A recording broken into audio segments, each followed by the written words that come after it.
Hi, listeners. I'm back with another very interesting episode of Melting Pot, which, as you know, is a series of conversations with incredibly talented and passionate people who are also change makers. My guest today is Anshu Mor, spelled M-O-R, who left his high-flying corporate life apparently overnight, and he had an awakening and became an entertainer. He is a stand up comedian, a writer, and now also a podcaster. And his series is called Stupid No More. Again, the more is M-O-R. So, I mean, when it's audio, then I guess it's better to specify. So, thank you for joining me today, Anshu. Thank you so much, Payal. It's a pleasure. I'm, Thank I'm I'm actually nervous just speaking to a voice artist.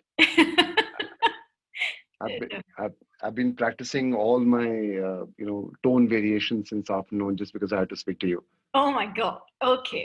Okay. All right. I think this is really going to be an interesting conversation. So, Anshu, am I right in the introduction when I say that you had an awakening overnight? And what I have read somewhere is that the awakening came when you watched a movie called Tamasha. Masha. And is Yes. that is that something which genuinely happened, or is it something that you just decided would be an interesting twist to the tale? No, crazy as it may sound, it's actually a true story. The whole family went to see this movie called Tamasha on a Sunday evening. I think I've actually promoted Tamasha more than Imtiaz Ali did, by the way. So, but in any case, we saw the movie, and I remember we were coming back in the car, and we were and the whole movie is really about following your passion and stuff like that, right? We were having a discussion in the car while coming back, and I was talking about how wonderful it would be if, people could just follow their passion. And my wife, I remember she said that, you keep talking about this, you've mentioned this before. What do you really want to do? And the first thing that came out of my mind was, I want to be on stage with a mic in my hand and making people laugh. And she said, and what's stopping you? If you want to do it, just go ahead. And that was the end of the conversation in the car. And then we came home, we had dinner, and there's no further conversation on this. Next morning, which was Monday morning, I was getting ready to go to work. My wife was getting ready to go to work. And while she was leaving the house, I told her, I said, so I'm resigning today. And she was like, yeah, okay, go ahead, do it. And that's it. And I went to office and I put in my papers. So did she really believe when you said that, or she thought it's probably a whim and when you get to work you'll change your mind, or she actually believed that you would do it, you would quit? Initially I thought that she believed that I would quit. But over the years, I've seen her reaction when I'm narrating this story to friends and all, and she has this very sad look on her face, which is like, I wish I had. Because now I don't know this Anshu any longer is probably Yeah. what she thinks. And she's last 4 years, she's been very careful in terms of the words she chooses to talk to me. Like, this guy Because can do anything. yeah, that's one. And two, because I mean, I've seen a couple of your your stand-up acts on YouTube, and Yeah. I think it's very typical, and correct me if I'm wrong, that most of the stand-up comedians like to, I don't know if it's a thing, but they like, or you rather, like to poke a little fun, when it comes to family and that sort of stuff. Is it like Yeah, something actually, that makes her careful now so that you don't take it on stage, maybe? I think my entire family has now developed a thick skin when it comes to jokes in them. But, to your question, whether, most comedians do it or not, I think it's a very natural progression. When you start off in comedy and you're trying to look around for topics that you would make fun of, you tend to look at the immediate world around you. Right, because you don't know any better. You probably don't even have the craft to do anything bigger than that. So you generally try to look. So you will see every stand-up comedian who starts off would have jokes on their family, would have jokes on airplane travel. There'll be one joke on dating and stuff like that. These are very regular topics. And when I look at my 4.5 years now, I think the first 3.5 years, of which the videos are on YouTube, were largely self-deprecating comedy and or stuff around people, right? People who are close to me, right? Friends and family mostly. It's just the last 1.5 odd years is when I've now started talking about other things. The 1 hour that I do now, there's hardly a joke on my wife or my family in that one. It's just other topics. So I guess it's just the learning part of trying to write better, smarter jokes. Uh, Okay, yeah. So is I what we guess all go through. just sort of getting confidence in your craft, Yeah. and then the confidence to and the ability to be able to look outwards and to be able to bring in humor, which is not just sort of the immediate Yes. butt of your jokes kind of thing. Yeah. Interesting. It's obviously being in the corporate world, there is a certain kind of confidence that comes into being, right? Because over the years, you gain in strength in terms of developing and honing in your skills and all of that, and you grow within your career. What is that compared to when you start as a stand-up comedian? What kind of confidence do you have when you get onto stage for the first time? I mean, is there a parallel when you're not, maybe not even just the first time, but in general, when you get onto a stage and you have a mic, is there a difference in the kind of confidence that people have? Oh, tremendous, tremendous difference. I think there is actually no parallel doing stand-up comedy and let's say just speaking in front of people in corporate life. And I used to think exactly the opposite. I was like, I've done this, I've been on stage, I've presented to large crowds. This should be easy. But I remember the first time when it happened to me, when I cracked a joke and nobody laughed, that sheer pain that you experience is just unbelievable.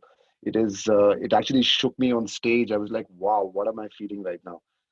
Is this whole embarrassment, shame, pain, all of it combined, which hits you suddenly when you're performing and when you expect it to make people laugh and they don't laugh. I think that's when you start realizing how difficult the art is. In fact, I'd read an article a few years back that in the US, where stand-up comedy has been around for 60 odd years, there was a study done. There was one question which says, what do you fear most? And the number one answer to that was stand-up comedy, and the number two was death. Seriously? Yeah. So In that order? Wow. it Yeah. is a very, very, very different world when you take a mic and get up on stage to make people laugh. So that's because you're by yourself versus being on stage in a theater performance where you've got, even though it's live, but you've got the support of other actors in case you mess up, right? Yes, plus, what you're bringing to stage are just your thoughts, which you think are funny. And as you would imagine, right, everybody's sensibilities are different, everybody's experiences are different. And this constant struggle that we have to create a joke which is universal enough for everybody to laugh is really the toughest part. And it's very difficult to describe what happens when you crack a joke.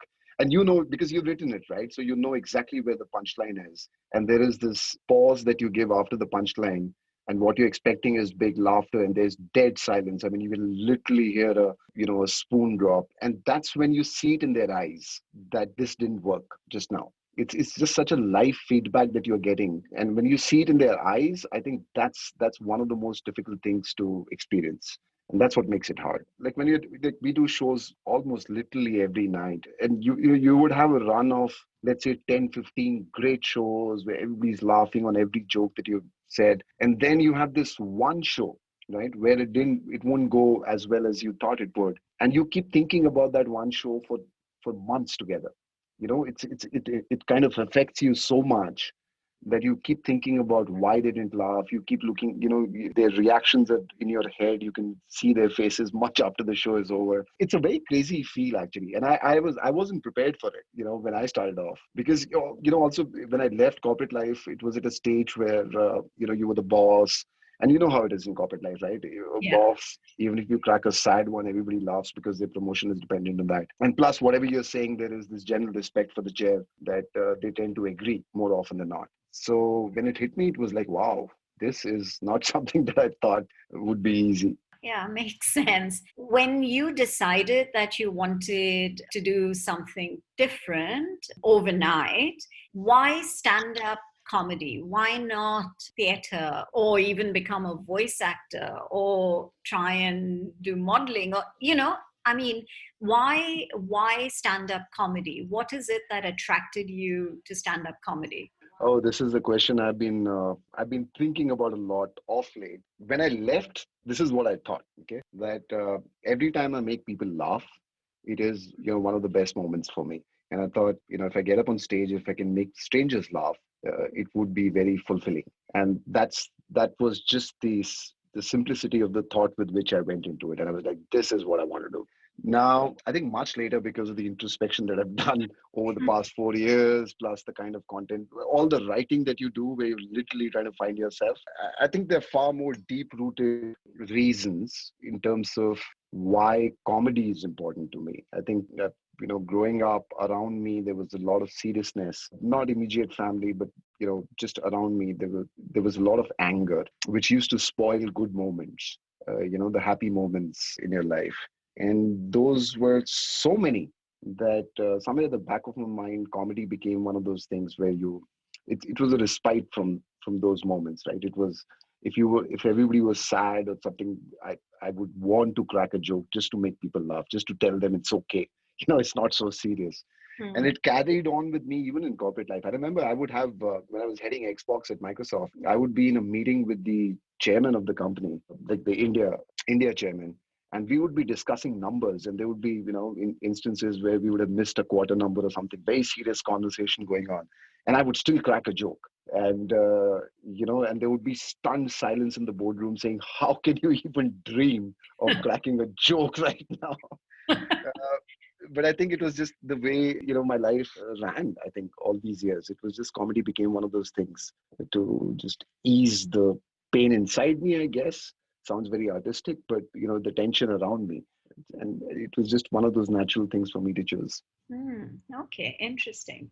And so then, what is the process of a stand up comedian, or let's say your process as a stand up comedian?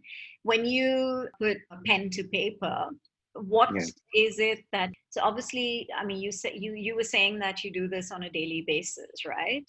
Yes. And is the audience different, or are they similar, or is it the same audience that keeps coming back? And now you've said that you don't, your acts are less about family and more about external things. Do you keep the audience in mind, or is it self reflection that just comes out on the paper?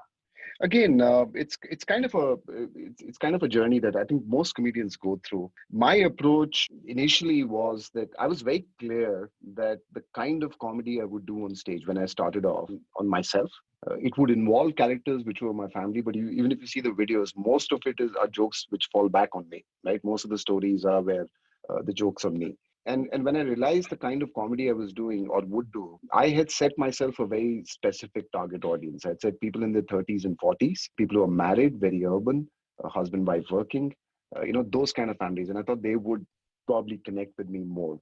And that's how I started off. So I would pick and choose places where these kind of people would go. And, on the flip side, I would be very nervous if I saw a very young audience sitting in the crowd. And then I think there was the point when I realized that it doesn't matter. The audience really doesn't matter. And I think I was doing a show in Mumbai. And I remember it was a multi-comedian lineup, and there was a bunch of these comedians who were very young comedians in the lineup. And it was a sold out show, like about 300 people in the room. And I was very nervous before going up on stage because everybody in the audience was in the age bracket of 18 to 20, I guess, like all of them, right? So I was just trying, from backstage, I was trying to look at somebody who would be like in my age bracket, and I was struggling.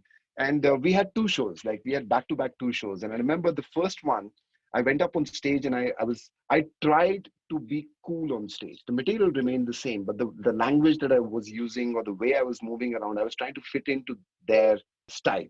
I was using words that I'd never even used, very young, yuppie kind of words, uh, you know. Hmm. And I bombed that night. I completely bombed.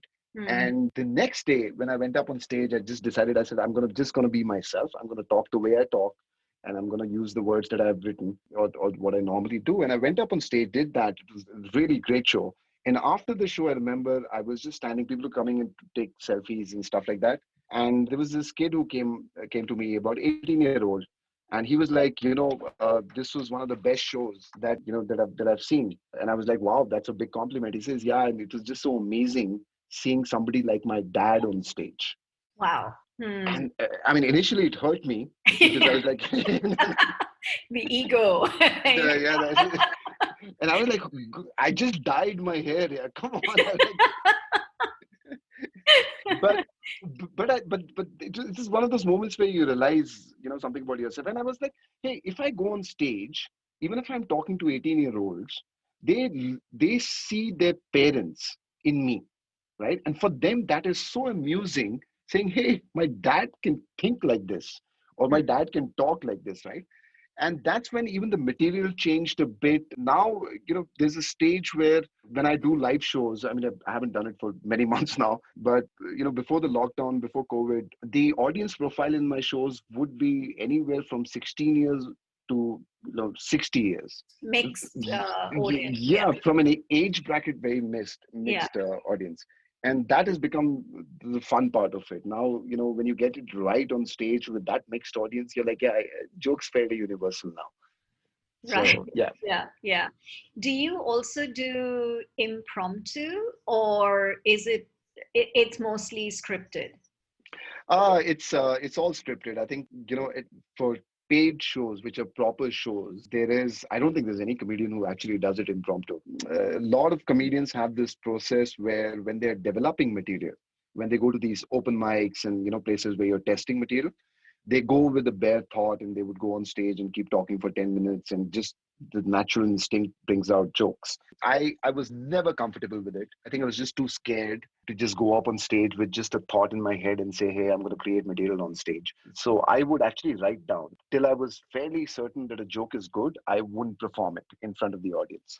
And lockdown gave me the opportunity to read a lot of books, and a lot of comedians, they reach a stage in life where when they're creating material, just because you know how joke structures work, what makes you funny, so they just take thoughts on stage and they develop material out of that, right? So I actually tried it recently. Interesting that you asked this particular question. I tried this recently about a few weeks back. I'm writing a new solo. I was getting stuck in terms of writing. I think just the whole mindset wasn't working out. So I said, okay, I have points that I need to speak about. Let me just announce an online show and see where it goes. So I actually did a ticketed online show on Zoom, and just with like I had literally one page with points written on it saying that I'm just going to talk about it.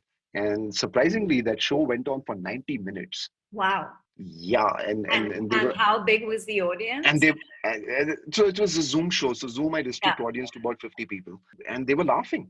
And I was very surprised. I was like, "Whoa, that's a big step in comedy." So I'm excited about doing it now. But till now, it's been written very carefully constructed.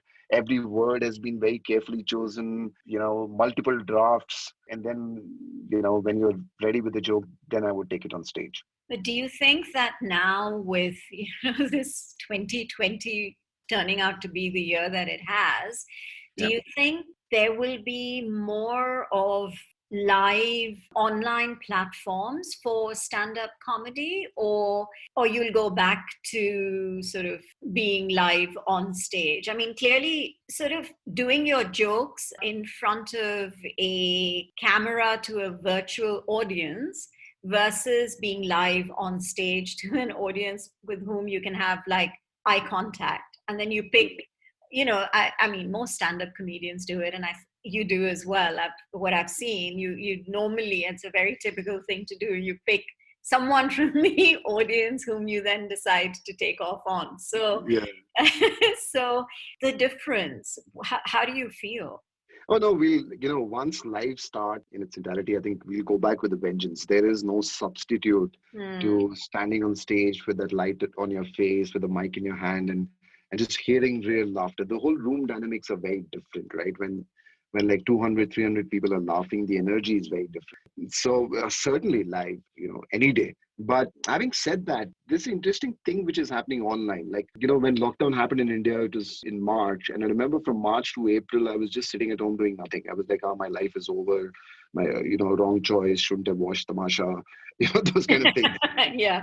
Then somewhere at the end of April or mid of April, I decided to do my first online show. Did that, was very uncomfortable because the whole dynamics is so different. And, people are sitting at their home, you're hearing background noises and all of that. It was very distracting, plus online, right? All the lag and stuff like that. But then over time, you kind of get used to it, doing online shows. But, so I did about, I think, 10, 15 of online shows before I realized that when people are on Zoom, like this online show, right, the dynamics are very different. You're sitting at your home as an audience, right? You're comfortable, you're just sitting, you're on a screen and you can see others on the screens, right? So everybody's face is very clearly visible. And I think the whole medium is way more intimate than being on stage where you're seeing, I hate to use this word, but what they think is like a celeb on stage, right? Or somebody that, whose face is on the poster is now suddenly in front of you. That feel is very different. So what I did was I actually started doing this show, which I call More the Merrier. And as you understand, I use my surname a lot. Yeah.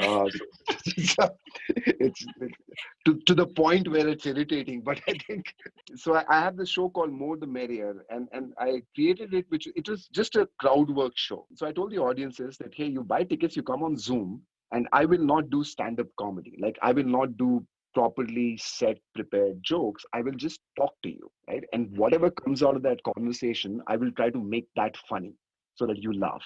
And that is something which I guess I will continue doing because it's been hugely successful. I started this with thinking it's going to be like 1 hour max, 90-minute kind of a show. Now when I do these shows, they run for 6 hours. What? Like Yeah, 6 hours of yeah, continuous? six. Yes, Wow.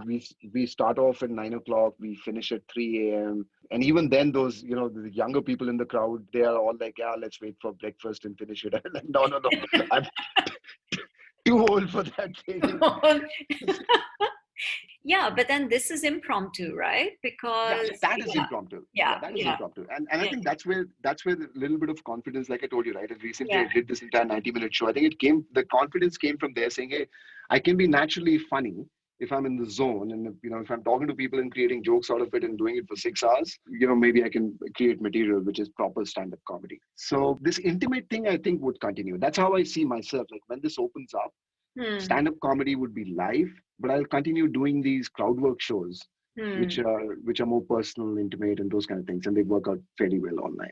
You're listening to a fusion of stories recounted for the first time ever by some fascinating people from across the globe with me, Payal, on this very unique and special podcast series, Melting Pot. Yeah, I mean, to the point that you just made, even for me, all my guests up until March of 2020 have been people that I have personally, so whichever part of the world they may have been in, whether it's the US or Dubai or Vietnam or wherever, I would be chatting with them and recording them in person. So Yeah, even for me, it was a huge shift to then readapt because, like you're saying, to be live and to have that personal contact is so much that energy which correct. you cannot get over a virtual call. But so I then adapted in such a way that, I tried to make it as in person as possible, despite it not being that. Yeah, And then I started having fun with it. So it's all a learning, and it's all, like you said, you just have to readapt and adjust and figure out ways when you are in this creative world. And that's how it really works. So yeah, you can't exactly. just sit back and say, okay, no, this is how I do it and that's it. Then you won't really go far with it. So no, absolutely, I completely understand that sentiment. Just to look on it, I think one of the good things that has happened with online is access. I've had people who have come on the show from cities I had never performed in. And in all probabilities, I possibly wouldn't have gone to those cities. And now suddenly those guys are getting to see the act. And this whole online thing, I think the best thing has been that just the sheer access that you have to a larger audience. Like, like this particular podcast, right? If we had to do this face to face, we would have scheduled it at a point where I would be coming to Singapore, or No, you no, would be I here. would be coming to you. You would not be coming to Singapore. You just canceled, a trip for me. I cancelled a trip for you. I'm a Yeah, but nomad. I'm a nomad. So I go places. So sorry, no. I'm just kidding. Yeah. Yeah, no, but Yeah. yeah, exactly. But the whole like I ran a podcast series in 2017 called I won't give you the name because again, it has more in it. But No, now I've kind of resigned to the fact that anything you do will have a more in it. If you do a web series, will also have in the title a more in it. So I'm just worried about the people who are going to listen to the podcast. They'll be like, what a conceited guy this is. So anyway, so I had this podcast series called Morecast. Okay. okay. And I remember when I started doing it, I would, this whole thing of just setting up appointments, this, fixing time, and then, being in the same city, coming to a particular place to record. It became much more easier with this online thing. I mean, yeah, the energy, like you said, that, is not there as much as you would want it to be. But yeah, they're a little bit like, there's some positives to it, I guess. Absolutely. I mean, and for our listeners are global, they cannot miss there being no energy in this conversation for sure. Yeah, exactly. Yeah, really. Especially on an audio podcast. So yeah, when you have your when you write out your script and things like that, do you run it past anyone just to see a reaction before you go on stage? No, I earlier used to do that. I would earlier run the jokes by my wife or my son or just friends and all. And very soon I realized that they laugh at anything. They're just being polite. Because I would crack one of the, I would have written some very lousy joke, and I would say it in a party. I would tell them that this is a joke I've written, and everybody would crack up, and I would be like, oh, I'm a genius. And then, and next evening I'm on stage saying the same thing, and there's dead silence in the room. I'm like, what happened there? So no, now I realized the whole the testing of a joke has to be done with strangers. It has to be done. So typically, even though I write before I go up on stage, but before I announce a solo, a new hour, there are a few shows that we do which are just for testing, where you get a hang of just how you say it, in what tone would you narrate, and your body language, all of that, because you've written it, right? When you're writing it, there's a certain tone in your head which normally doesn't come out on stage the first few times. So we do these trial shows, etc., before we get it right. And once you're fairly confident that you can do the 60 minutes or more, then you take it to a formal show. That makes sense. Yeah. So you mentioned before we started the recording that you were hoping to move to Bombay because you want to get involved, or you are involved, I'm not sure which of the two it is, in web series. So tell my listeners a little more about that. Yeah, I'm actually in the process of writing a web series right now, and it probably won't have more in it for sure. Yeah, so that process is going on. Thankfully, this lockdown provided me time to learn about script writing and screenplays and stuff like that. I took a lot of courses online and read books, and now I'm in the process of writing. And at some stage, I hope to start pitching it to OTT platforms and see where it goes from there. And that's one of the reasons why Mumbai then becomes important, because not only actors, not only writers, the technical side of making a web series, you get more resources in Mumbai than you would get in Delhi or Gurgaon. Yeah, and also, I mean, it is the nerve center for cinema, and now with so many multiple platforms, it's quite an exciting time to actually be there. It is. Yeah. With all these OTT platforms coming in, the whole game has changed actually. And I've also actually realized it's a very different world when you talk of writing web series as opposed to writing jokes and comedy and stuff like that. Because after a few months of being in stand-up comedy, all my social media profiles I used to write writer. And, and it is simple logic, right? I've started writing jokes and I Writing, write yeah. books, so I'm a writer now. Yeah. It's only when I started doing this web series, I was like, oh, another world. This is so different. Yeah, Uh, completely. Yeah. yeah.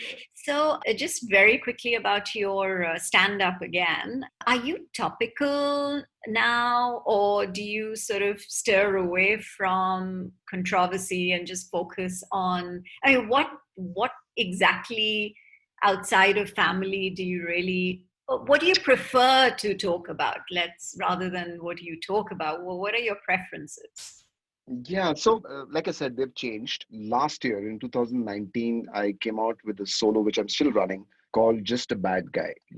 So I have this very crazy habit of getting the name of the solo first and then thinking what I have to write about. Okay, so like I don't have topics. The name is very important for me. And the reason why I chose Just a Bad Guy was also because till that point, all the videos that had been released and the comedy that I was doing was very safe comedy. And when I say safe, I mean, just family topics and, wife, husband, son, father, mother, those kind of things. I had not ventured into giving my opinions on anything outside of that. So when I started thinking about what do I need to say on stage, the name Just a Bad Guy came because, somewhere deep inside, everybody knows what you think about stuff, right? In corporate life, you typically put a very nice politically correct filter in front of it and live your life through. And I decided, I said, hey, stand-up comedy is not meant to be that. And when I started assessing my thoughts on certain topics, I realized some of them were very twisted. Some of them were not the regular, famous or the popular opinions. And that's how the name Just a Bad Guy came. And when I started writing about those, the whole solo talks about, for example, things like why I love rich people. And I know it sounds very crazy. You don't do that in stand-up comedy where you kind of punch down. But the whole notion there is that I think rich people are unfairly treated because just because you're rich doesn't mean that you're bad, right? Right, So, right. so this is 15 minutes that I do on that. I do a big set on feminism, which took me literally a year to write and then, to practice because it's a dangerous thing to go on stage and talk about feminism and joke about it. But I think I've gotten away with it nicely. I've never had anybody come from the audience after a show and say you shouldn't have said that. So, but it's a tricky topic. And like I'm saying what I want to say on that topic. I talk about death. I talk about extramarital affairs. A bunch of things that are now part of Just a Bad Guy. So when I started doing that on stage, I realized that is what I love doing.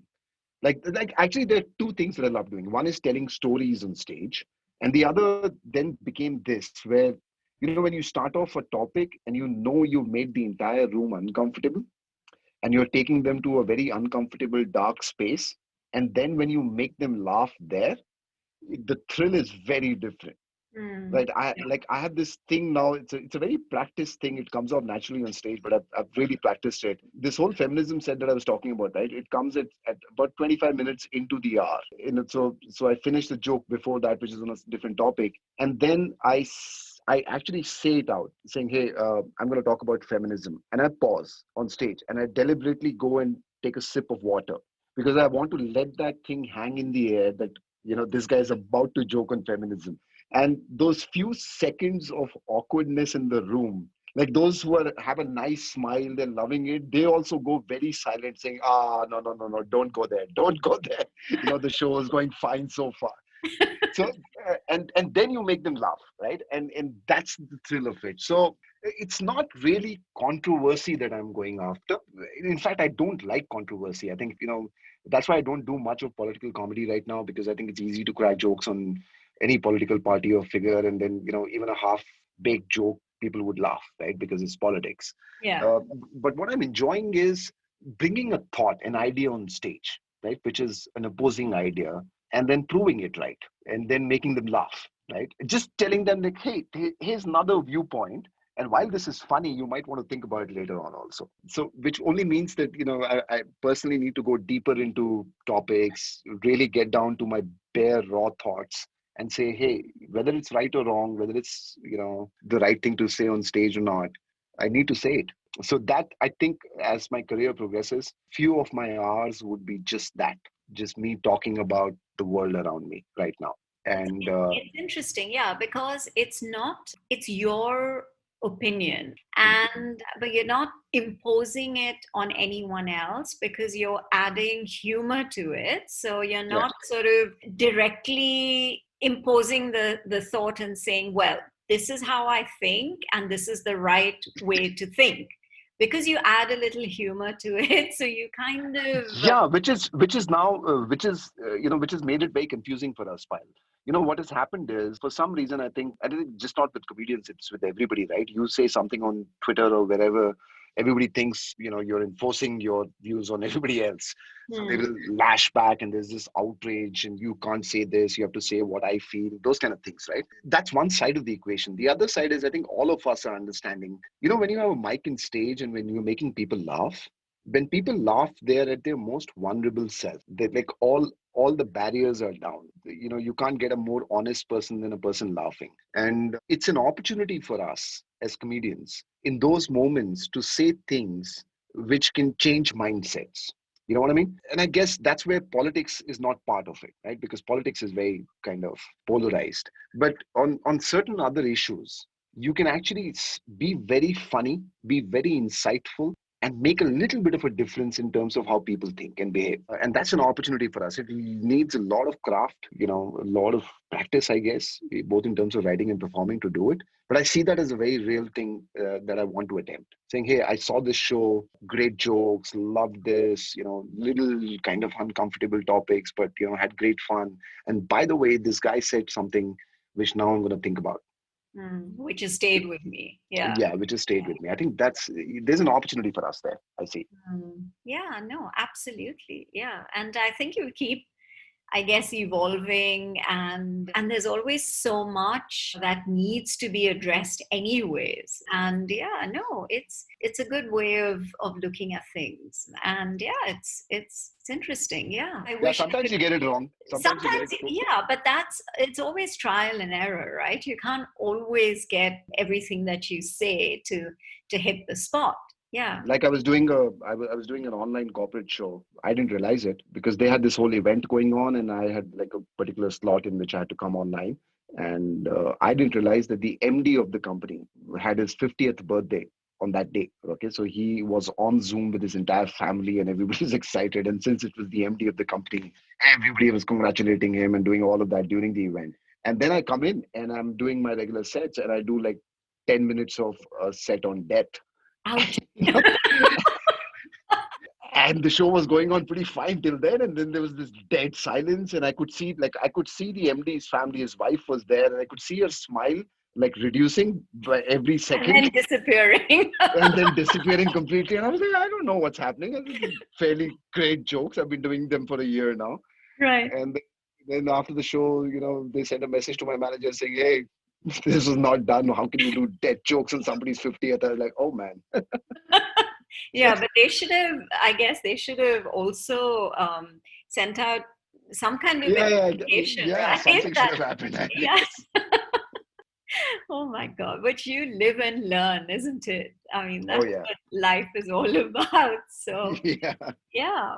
So Thank you very much. before I leave you, I was like I do with most of my guests, because everyone who comes on my show is is inspiring in some way, and I like my guests to leave a little thought on how whatever they are doing now, because a lot of them were doing something else and have started doing something completely different, like yourself, and or they've moved from one country to another and followed their passion, and and they are completely on a different track, or they've become spiritual, or whatever it may be. And I like them to leave a little thought that the listeners can take away and maybe get inspired by. So what would that thought be from you? I think this whole notion of following passion is become very romanticized off late, right? In the last few years, you see a lot of people talking about following passion. Some have jumped into it. I just want to tell people that there is nothing romantic about following passion, and do not jump into these things for the romance of it, because from day one you would probably work 10 times harder than what you've ever done in your life. The grind is very, very hard. You'll have initially more bad moments than good moments, and your mood swings would like you'll have 1,000 mood swings in a day, and you'll see a lot of failure and disappointment initially. And those who jump into it thinking that, hey, this is going to be fun like the movies, and suddenly scene 2 I'll be successful, that's the disappointment that they face. So follow your passion if you are willing to give up everything in your life to follow it, right? Ask yourself that question. And after that, I think the next big thing, my personal learning has been, like, for example, in comedy, right? It's in terms of routine and in terms of the way we work, we could be a very crazy bunch, right? I could get up at 12 o'clock, noon time, or 2 o'clock in the afternoon, have drinks, and then just go out and perform in the night. It's very easy to have that kind of a lifestyle. But the point I'm making is there is something called as discipline, especially when you start off on your own, especially in artistic fields. You need to bring that discipline in. Discipline to write, discipline to think, discipline to take care of your health. All these notions that artistic people are these drunk drug addicts living this fancy life, I think that's not true. There's a lot of hard work, and you need discipline for that. So if you're looking at following passion, or if you've already gotten into it, do it because you love it, and do it with the discipline that possibly you've never done before anything, right? So I think those two things has been my biggest learning. Yeah, amazing. And there's no substitute to hard work anyways. Yes, there isn't, right? There isn't. Yeah. No, absolutely. Yeah. On that note, thank you so much, Anshu. I've really seriously enjoyed this conversation, and I'm sorry if I kept picking on the MOR bit. No. This is absolutely fantastic. I think the very insightful questions, I must say. Thank you. And I'm going to think about them even after this is over. So this is really interesting. Thank you for doing this with me. Thank you so much, Anshu.